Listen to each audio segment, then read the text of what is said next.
कहानी है सल्तनत सेलेस्ट्रिया की। एक ऐसी सल्तनत जो अपने हरे भरे बागात, रोशनियों और सुकून के लिए मशहूर थी।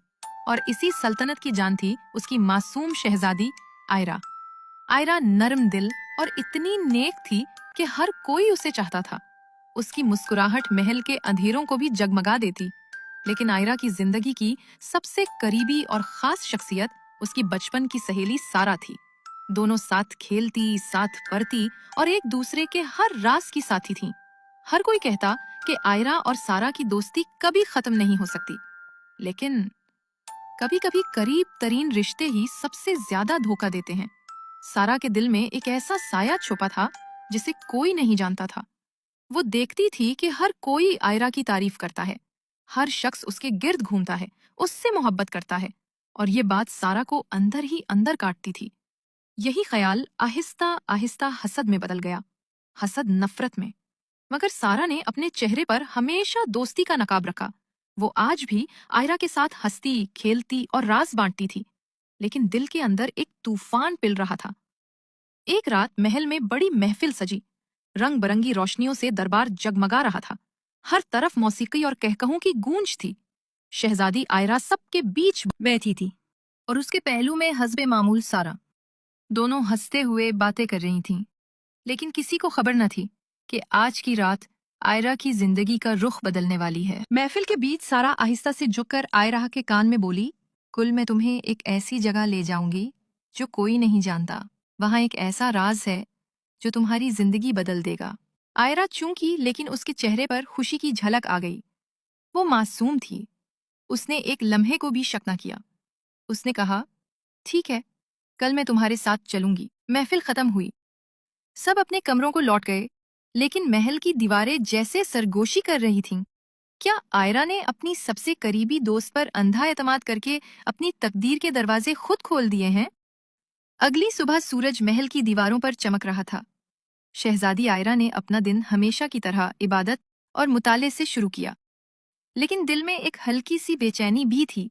उसे याद था कि आज उसकी सबसे करीबी सहेली सारा उसे एक खुफिया जगह दिखाने ले जाने वाली है। सारा हस्बे वादा उसके पास आई।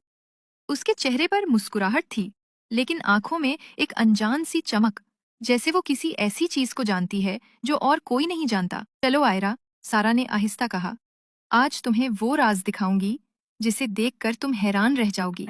दोनों महल के पिछले दरवाजे से निकलीं। रास्ता महल के बागात से होता हुआ एक घने जंगल में जा पहुंचा। ये वो जंगल था जहां कभी शहजादी अकेली नहीं गई थी। दरख्त ऊंचे और पुराने, शाखें आपस में जमी हुई और हवा में एक पुरस्कार खामोशी। आयरा ने जरा डरते हुए कहा, ये कैसी जगह है सारा? यहाँ तो अंधेरा और सन्नाटा है। सारा बोली, ड्रो मत, ये जंगल खास है। यहाँ एक ऐसी ताकत छुपी है जो सिर्फ तुम्हें दिखाई जा सकती है। चलते चलते दोनों एक पुरानी झाड़ी के सामने रुकी। सारा ने झाड़ी के बीच हाथ डाला और अचानक वहां से एक छोटा सा लकड़ी का दरवाजा जाहिर हुआ। वो दरवाजा इतना पुरस्कार था जैसे सदियों से किसी ने उसे छुआ ना हो। सारा ने कहा, यहाँ से आगे तुम्हें अकेले जाना होगा। अंदर जो भी है वो सिर्फ तुम्हारे लिए है। आयरा हैरान रह गई। दिल धड़कने लगा। सारा की बात पर यकीन करे। उसने हिम्मत करके दरवाजा खोला। दरवाजा खुलते ही एक तेज रोशनी फूटी, जैसे जमीन के अंदर छुपी हुई कोई दुनिया जाग गई हो। आयरा ने कदम रखा और जैसे ही वो अंदर गई, दरवाजा उसके पीछे बंद हो गया। महल, बागात और सारा सब गायब।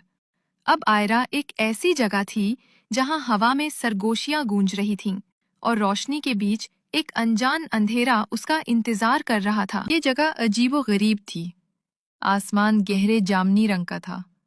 दरख्तों की पत्ते चमक रहे थे। आयरा ने घबराकर इधर उधर देखा। उसने पुकारा, सारा, सारा, तुम कहाँ हो? लेकिन उसकी आवाज जंगल में गूंजी और वापस पलट आई। कोई जवाब न मिला। थोड़ा चलने के बाद उसे एक पुराना सा मकबरा नजर आया। उसके दरो दीवार पर अजीब निशानात बने थे और अंदर से रोशनी झलक रही थी। आयरा ने डरते डरते अंदर झांका और उसके कदम जमीन